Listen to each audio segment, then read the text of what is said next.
बहुत बहुत शुक्रिया, इतना प्यार, इतनी मोहब्बत।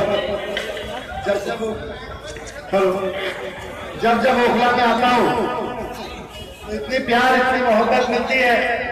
मैं 1 किलोमीटर दूर उतारते हैं लोगों ने गाड़ी से, बोले जी आप तो ओखला में आते हो तो इतनी गाड़ी से कैसे जा सकते हो? मैं बात ठीक है, मेरे ही भाई हैं। सब लोगों ने कहा जी लोगों के बीच से थोड़ा दुआ सलाम करके चलते हैं। ओखला में आता हूं तो हमेशा एक शेर याद आ जाता है, पुराने लोगों की बस्ती है यहाँ से मत लपक के गुजर। पुराने लोगों की बस्ती है ये मेरे भी पुराने लोग हैं, मेरे अपने लोग हैं। पुराने लोगों की बस्ती है यहाँ से मत लपक के गुजर, यहाँ चला अपनी रुककर दुआ सलाम करने। तो थोड़ा सा दुआ सलाम करते हुए यहाँ तक पहुंचा। जिस अपनेपन से लोगों ने हाथ मिलाया, गले मिलाया, उसके बाद मुझे कहने की जरूरत नहीं है वाजिब भाई, बिना सभा के भी जीती रहे।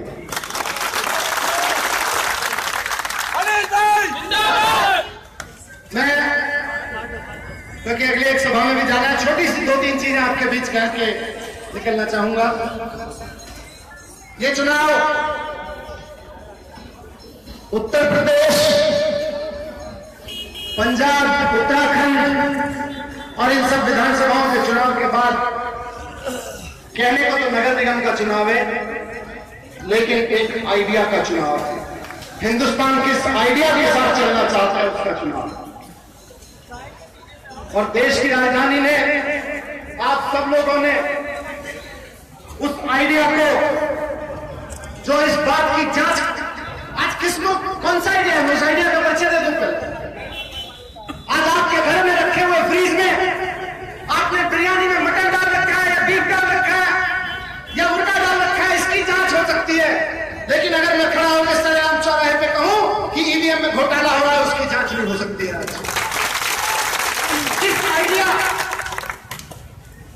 इस आइडिया के साथ आज हिंदुस्तान को आगे बढ़ाने की कोशिश की जा रही है। आप अपने घर के फ्रिज में बना के क्या रखेंगे और क्या नहीं रखेंगे, आप क्या खाएंगे क्या नहीं खाएंगे, आप अपनी बहन के साथ कैसे जाएंगे, माँ बेटी के साथ कैसे जाएंगे, पुलिस वहां आपका सर्टिफिकेट मांगेगी। हमें इस हिंदुस्तान में जीने के लिए मजबूर करने की कोशिश की जा रही है। तो इसीलिए दोस्तों मैं कहना आया हूं, ये चुनाव सिर्फ नगर निगम का चुनाव नहीं है, ये चुनाव एक आइडिया का चुनाव है। उस आइडिया को, जो आइडिया हिंदुस्तान का आइडिया है।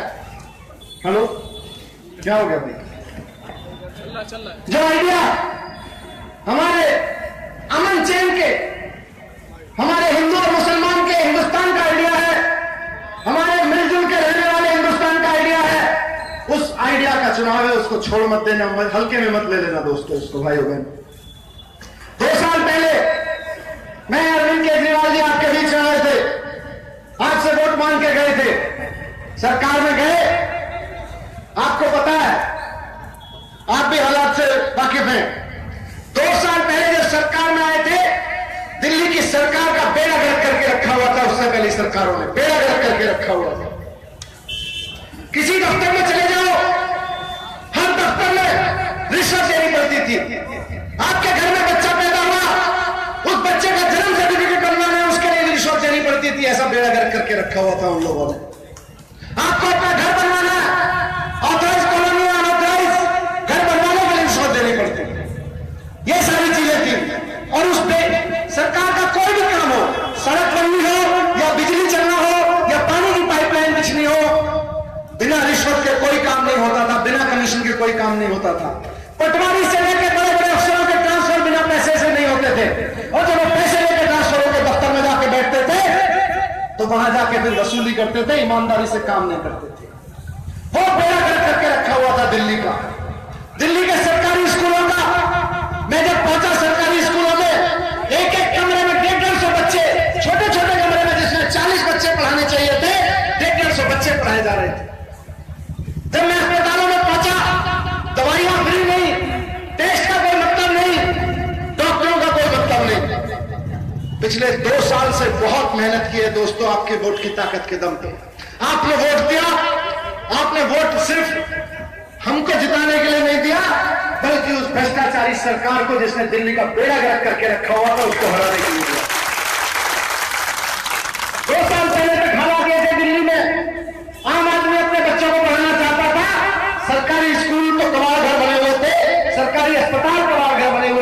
को इलाज कराना है और आम आदमी के पास में इतना पैसा नहीं होता कि महंगे महंगे प्राइवेट स्कूलों में पढ़ा ले।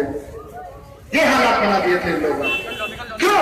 क्योंकि जिन कांग्रेस के नेताओं को हमने चुन के भेजा था, पहले जाओ जाके स्कूल चलाओ, जाओ जाके अस्पताल चलाओ, उन्होंने अपने अस्पताल खोल लिए प्राइवेट, उन्होंने अपने प्राइवेट स्कूल खोल लिए, सरकारी स्कूलों को बर्बाद किया, सरकारी अस्पतालों को बर्बाद किया और जाके अपने प्राइवेट स्कूल खोल लिए, प्राइवेट अस्पताल खोल लिए। दोस्तों 2 साल में जब आपने 2 साल पहले जब आपने ताकत देके विधानसभा में सरकार में भेजा, तो 2 साल से बहुत कड़ी मेहनत कर रहे हैं। आपकी वोट का एक एक पसीने, आप लोगों ने जो खड़े होकर वोट दिया ना लाइन में लग के, आपकी एक एक वोट की कीमत चुकाने के लिए दिन रात करके काम कर रहे हैं। और आज सरकार में एजुकेशन की ये बात है। मैं ये नहीं कहता कि 150 बच्चे जिस कमरे में बैठते थे सरकारी स्कूल के, उसमें 40 आ गए हैं, लेकिन 60-70 तक तो ले आया हूं 2 साल में। 1 साल और दे दो, 1 साल के अंदर अंदर उनको 40 से 35 ले आऊंगा। 8,000 कमरे बनवा दिए सरकारी स्कूलों में 2 साल के अंदर अंदर। पिछले 20-25 साल में कुल मिलाकर 30,000 कमरे बने थे, 8,000 कमरे बनवा के खड़ा हुआ हूं। और अगले साल जब आपके बच्चे दोबारा पढ़ने जा रहे होंगे, 10,000 और बन जाएंगे, 18,000 कमरे बनवा। कहां 20 साल के 30,000 गरीब आदमी? अभी भाई साहब आए थे, बोले जी सरकारी स्कूलों की बड़ी हालत है, आबादी के हिसाब से कम है। 2 साल में भाई इतने कमरे बनवा रहा हूं और बनवा दूंगा 1 साल में 18,000 कमरे बनवा दूंगा। उसके बाद अगले 20 साल तक स्कूलों की जरूरत नहीं पड़ेगी कमरे की। और सिर्फ इतना नहीं, कमरे बनवाने से पढ़ाई नहीं होती। सरकारी स्कूलों के टीचर्स को, सरकारी स्कूलों के प्रिंसिपल्स को विदेशों में ट्रेनिंग के लिए भेज रहा हूं, ताकि आम आदमी के बच्चे, हमारे और आपके जैसे लोगों के, आम आदमी के बच्चों को पढ़ाने के लिए टीचर्स को बढ़िया ट्रेनिंग मिल सके, टीचर्स को बढ़िया तालीम, टीचर्स को भी बढ़िया तालीम मिल सके। यही हाल प्राइवेट स्कूलों के साथ किया। प्राइवेट स्कूल, सरकारी जमीनों पर प्राइवेट स्कूल लुटा दिए, 1-1 रुपए में जमीन। और नेताओं की सिफारिश चलती थी, नेताओं के लोग 10-10, 15-15 लाख रुपए लेके, छोटे स्कूलों में 2-4 लाख रुपए लेके, रिश्वत ले लेके या जान पहचान के बच्चों को एडमिशन कराते थे। ईडब्ल्यूएस के 31,000 बच्चे, पूरी दिल्ली में 31,000 बच्चों का ईडब्ल्यूएस में एडमिशन होता है। सारा का सारा पैसे लेकर, सिफारिश लेके होता था। 2 साल से सारा सिस्टम ऑनलाइन कर दिया। मैं चाहूं तब भी किसी की सिफारिश नहीं कर सकता। अपने हाथ काटने पड़ते हैं ईमानदारी के लिए सबसे पहले। अगर आपको सरकार ईमानदारी से चलानी है तो सबसे पहले अपनी सिफारिश बंद करनी पड़ती है, अपने हाथ काटने पड़ते हैं। मैंने कहा दिल्ली के लोगों, अप्लाई करो कंप्यूटर पे, पत्रकारों के सामने ऑनलाइन ड्रॉ होता है। 31,000 बच्चे ईडब्ल्यूएस में आज ईमानदारी से जाते हैं। मैं गारंटी लेता हूं, एक भी बच्चे की सिफारिश नहीं हो सकती, एक भी बच्चे। आम आदमी के बच्चे, गरीब लोगों के, झुग्गी वालों के बच्चे आज जाते हैं। यहां तो ओखला कॉलोनी के बच्चे जाते हैं आज बड़े बड़े स्कूलों में। पहले सिर्फ उसके बच्चे जाते थे जिसकी जान पहचान हो, जो या नेता को पैसा दे देता हो। ईडब्ल्यूएस कैटेगरी में 450 प्राइवेट स्कूल हैं बड़े बड़े, 1-1 रुपए में जमीन दे रखी थी सरकार ने। और नेताजी के यहां से फोन जाता था, नेताजी के क्या बोलते हैं, चंपू, फोन कर देते थे और एडमिशन हो जाता था। नेताजी पैसे ले लेते थे, नेताजी के लोग फेवर ले लेते थे। पिछले 2 साल से एक भी एडमिशन की सिफारिश नहीं गई। इन स्कूलों से लड़ रहा हूं और इनकी सारी मैनेजमेंट सीटें कोटा, इनका मैनेजमेंट कोटा खत्म करवा दिया। इनको फीस नहीं बढ़ाने की मैंने 2 साल से, 2 साल हो गए। प्राइवेट स्कूल वाले चिल्ला रहे हैं कि साहब फीस बढ़ा दो, फीस बढ़ा दो। मैंने कहा पहले जितना पैसा पेरेंट्स से ले लेके बैंक खातों में जमा कर रखा है उसको खर्च कर दो, फीस बढ़ा देंगे। मैं प्राइवेट स्कूलों के खिलाफ नहीं हूं, प्राइवेट स्कूल अच्छा पढ़ाते हैं। जब सरकारी स्कूलों को बंटाधार कर दिया पिछली सरकारों ने, तो प्राइवेट स्कूलों के हवाले शिक्षा हो गई थी। अच्छा पढ़ाया हम लोगों ने, लेकिन मैं इस बात के खिलाफ हूं कि प्राइवेट स्कूलों में फीस के नाम पर पेरेंट्स से बच्चों से फीस ली जाए और उस फीस से स्कूल में पढ़ाई की जगह मालिकों की मर्सिडीज खरीदी जाए और बड़े बड़े दूसरे शहरों में चेन खोल दी जाए स्कूलों की। इसके खिलाफ हूं। अगर आप मेरे बच्चे को जिस स्कूल में पढ़ा रहे हो, उस बच्चे को पढ़ाने के लिए जितनी फीस चाहिए आप फीस देने को तैयार हूं। मैं पेरेंट्स से भी कह सकता हूं पढ़ाने के लिए फीस दे दो, टीचर की तनख्वाह के लिए फीस दे दो। लेकिन आपकी शिक्षा का बड़े बड़े शहरों में, पूरी दुनिया के सारे शहरों में साम्राज्य खड़ा करने के लिए मैं पेरेंट्स को लूटने की इजाजत नहीं दे सकता हूं। 2 साल से फीस नहीं बढ़ाने की प्राइवेट स्कूल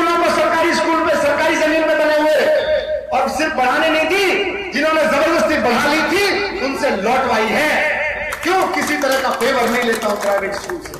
मेरा मुख्यमंत्री मुझे ये नहीं कहता है कि मेरे दफ्तर में पैसे आ गए हैं, इसका एडमिशन करवा दो। इसलिए मेरा विधायक ये नहीं कहता है भैया मेरे पैसे ले लिए, इसका एडमिशन करवा दो। इससे ये फेवर ले लो, प्राइवेट स्कूल से चंदा ले लो। ना चंदा लेते हैं ना एडमिशन का धंधा करते हैं। ईमानदारी की सरकार चला रहे दोस्तों। इसलिए कह रहा हूं क्योंकि एजुकेशन में बड़े बदलाव हुए हैं आपकी वोट की बदौलत। बनता धार कर रखा था एजुकेशन का, सिस्टम का बनता धार कर रखा था। एक एक मोहल्ला क्लिनिक प्राइवेट वो बनते हैं, ये नगर निगम के बनते हैं। Primary health centre PHC 6 crore रुपए में बनता है पीएचसी प्राइमरी हेल्थ सेंटर नगर निगम का। आपकी सरकार ने ईमानदारी से काम करना शुरू किया।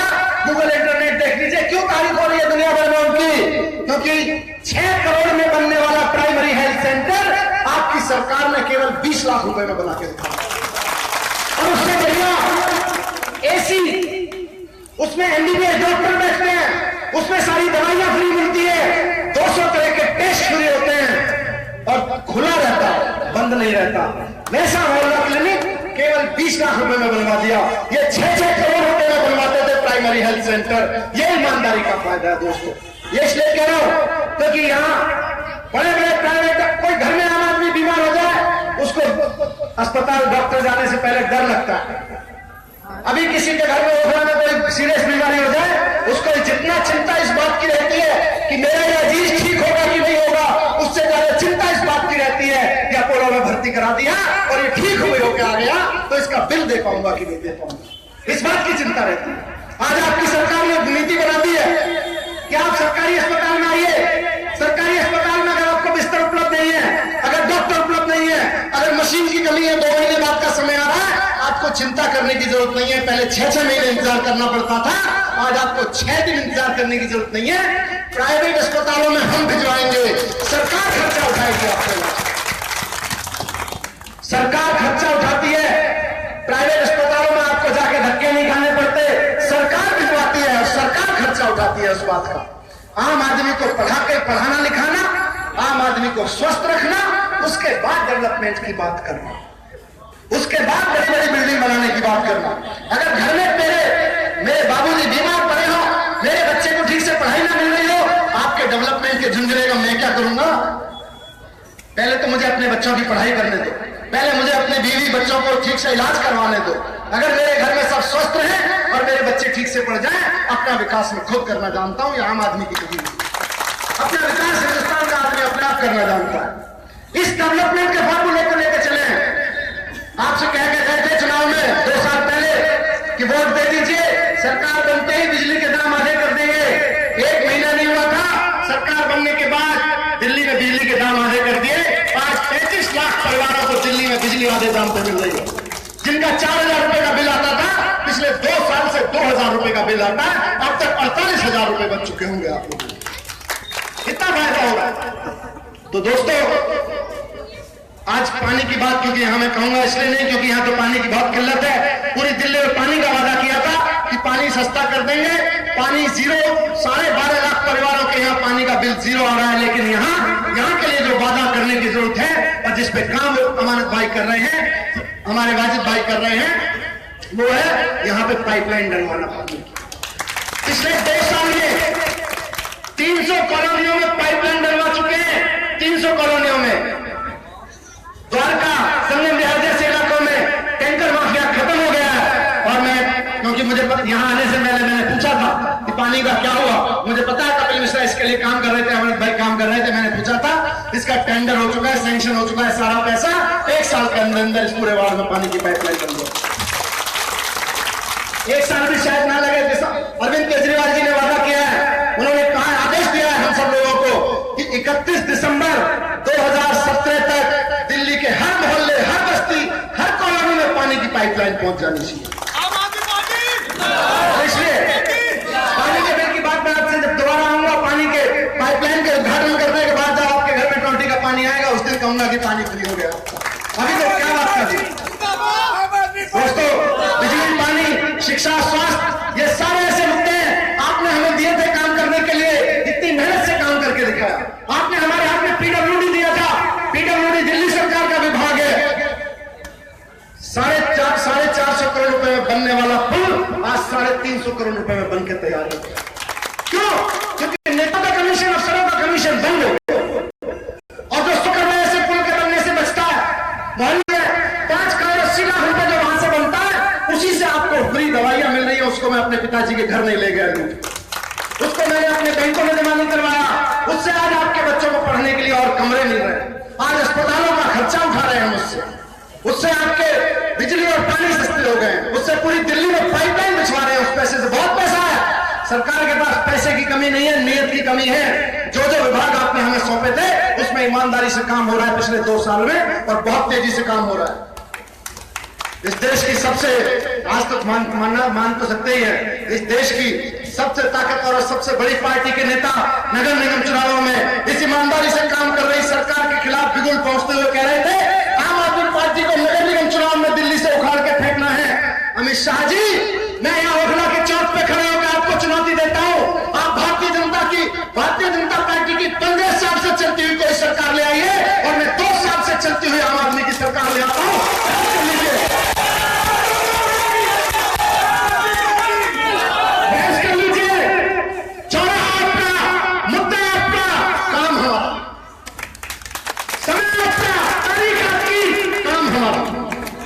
हमने 2 साल में दिल्ली सरकार में रहकर जितना काम किया है, मैं चुनौती देकर कह सकता हूं, भारतीय जनता पार्टी ने अगर पिछले 15 साल में किसी भी राज्य में इतना काम करके दिखाया और आदमी के लिए, हमें कहते हैं दिल्ली से उखाड़ोगे। अरे लोगों के दिलों में बसे हुए, हम सरकारों में नहीं है। हम वोटों से नहीं, जप्तियों पाके लोगों से वोट लेके जाते हैं। हम नोटों से, दारुओं से निकले हुए लोग नहीं है।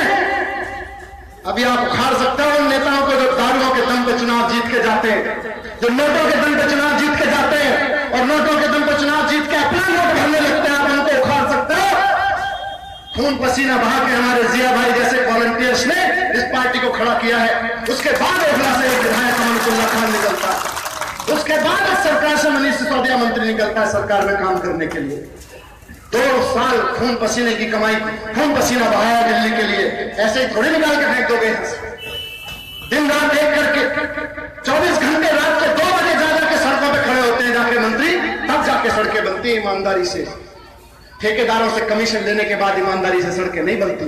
तो दोस्तों, मैं आपको सिर्फ इतना कहूंगा, 2 साल पहले दिल्ली सरकार के जो हालात थे, आज नगर निगम के वही हालात बना रखे बीजेपी ने पिछले 10 साल से। जिस तरह से पूरी दिल्ली के लोगों ने कांग्रेस को उखाड़ के फेंका था, उसी तरह से भारतीय जनता पार्टी को उखाड़ के फेंक दीजिए। इन्होंने कानून का झंडा बना रखा है नगर निगम को। आज पूरे इलाके में कहीं भी चले जाइए, पूरी दिल्ली में पार्किंग का ठेका सबसे बड़ा ठेका।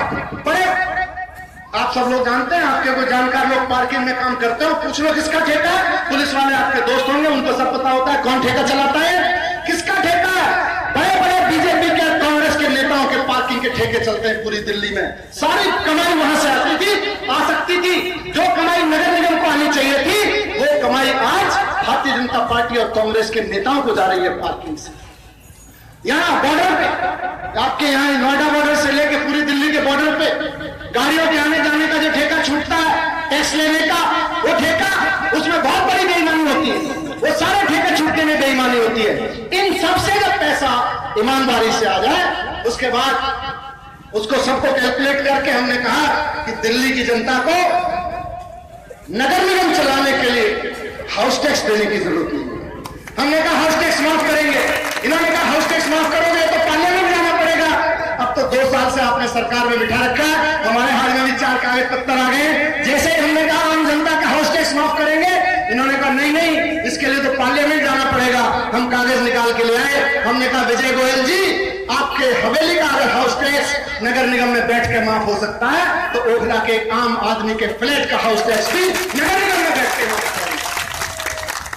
दोस्तों, दिल्ली में कूड़ा घर बना रखा है, पूरी दिल्ली को कूड़े का ढेर बना रखा है। इसको साफ करना हमारी और आपकी जिम्मेदारी है। बीजेपी को उठा के फेंक दीजिए, आम आदमी पार्टी की सरकार नगर निगम में ले आइए। 1 साल के अंदर अंदर दिल्ली को चमका के दिखा देंगे। जैसे स्कूलों को काम करना शुरू कर दिया, अस्पतालों में काम करना शुरू कर दिया, बिजली पानी पे कर दिया, पीडब्ल्यूडी में कर दिया, वैसे ही सफाई पे कर देंगे। सारे सफाई कर्मचारियों की तनख्वाह पहले हफ्ते में दे देंगे, उन्हें आधुनिक मशीनें दे देंगे सफाई करने के लिए, किसी को परेशान नहीं होने देंगे, और उसके बाद दिल्ली साफ होगी। दोस्तों, मकान बनाते हैं आप, हर मकान के लिए, नक्शे के लिए पैसा लिया जाता है। पैसा अनऑथराइज्ड कॉलोनी भी हो, वहां से भी पैसा लिया जाता है। आम आदमी पार्टी की सरकार नगर निगम में बनेगी। नगर निगम की वेबसाइट पे हर एक साइज के, अलग अलग साइज के मकान होते हैं, उनके 4-4, 5-5 तरह के, 10-10 तरह के नक्शे पहले से अप्रूव करके वेबसाइट पे डाल देंगे। उस वेबसाइट के नक्शे को प्रिंट करना, अपना मकान बना लेना किसी से, प्री अप्रूव नक्शे। आप 50 मीटर के प्लॉट पे मकान बनाना चाहते हैं, 10 तरह के नक्शे आपको वेबसाइट पे मिल जाएंगे, प्री अप्रूव। उसका प्रिंट आउट निकालो, बाहर चिपका दो, बोले इस हिसाब से बना रहे हैं, हम किसी नगर निगम वाले को इंटरव्यू नहीं करेंगे। ऐसे ईमानदारी से काम हो, इस तरह से ईमानदारी की सरकार लानी है, इस तरह से नगर निगम में पैसा बचेगा, इस तरह से नगर निगम में पैसा आएगा, हाउस टैक्स माफ होगा। लेकिन उसके लिए एकजुट होकर काम करने की जरूरत है। और वो काम इसलिए क्योंकि मुझे यहाँ आया तो मुझे कई साथियों ने बताया बड़ा भरमाने की जरूरत थी, बड़ा भरमा रहे हैं लोग। ये कोई जमीन थी जिसके लिए मैं पिछले 2 साल से उत्तर प्रदेश सरकार से लड़ रहा था। उत्तर प्रदेश सरकार के सचिव और उत्तर प्रदेश सरकार के मंत्री आके हमसे लड़ते थे, ये जमीन उत्तर प्रदेश सरकार की है, इसको दे दो। कोर्ट में मुकदमा कर रखा है जिस जमीन के खिलाफ। मैंने सुना उसके खिलाफ लोगों को कह दिया गया वो जमीन हमने यहाँ को दे दी। अरे आज भी नहीं दी, उसको जमीन को लिए लड़ना तो हम ही जानते हैं।